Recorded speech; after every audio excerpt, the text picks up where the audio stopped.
Terima kasih Anda masih menyaksikan Net Bali.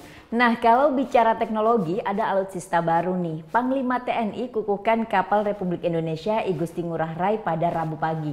Kapal perang modern ini ternyata 80%-nya dibuat di dalam negeri.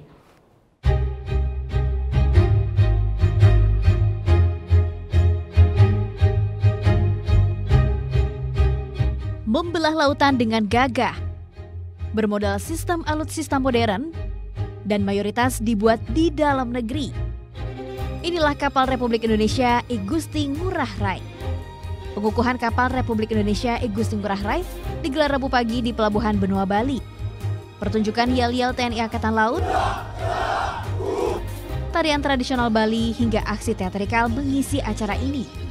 Dihadiri oleh Panglima TNI Marskal TNI Hadi Cahyanto, Kepala Staf Angkatan Laut serta Kapolri. KRI I Gusti Ngurah Rai siap untuk berlayar. Ngurah Rai adalah satu tokoh dari Bali yang memiliki jiwa patriot yang luar biasa.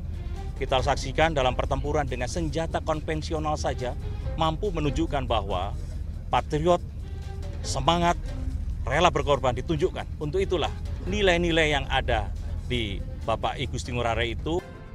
Bukan pertama kali nama I Gusti Ngurah Rai sendiri disematkan pada kapal perang, melainkan sudah ketiga kalinya.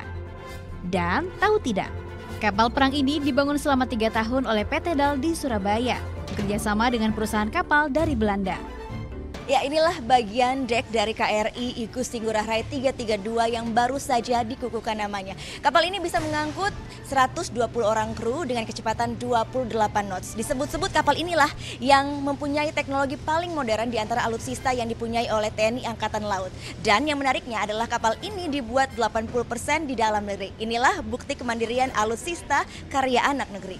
Untuk menghormati jasa kepahlawanannya, pada kesempatan ini diundang pula keluarga I Gusti Ngurah Rai. Tentunya bangga sekali ya, jadi ini mungkin kapal yang ketiga dengan nama yang sama, almarhum pahlawan nasional, kakek kami, Indonesia. Jadi sudah banyak dan kami sangat berterima kasih kepada pemerintah Republik Indonesia yang telah memberi penghargaan begitu banyak kepada almarhum. Mengusung karakteristik kapal tempur modern, KRI I Gusti Ngurah Rai diklaim memiliki fleksibilitas tinggi, mode siluman atau stealth, hingga daya gempur yang tinggi. Gita Natalia, Andi Setiawan melaporkan untuk NET.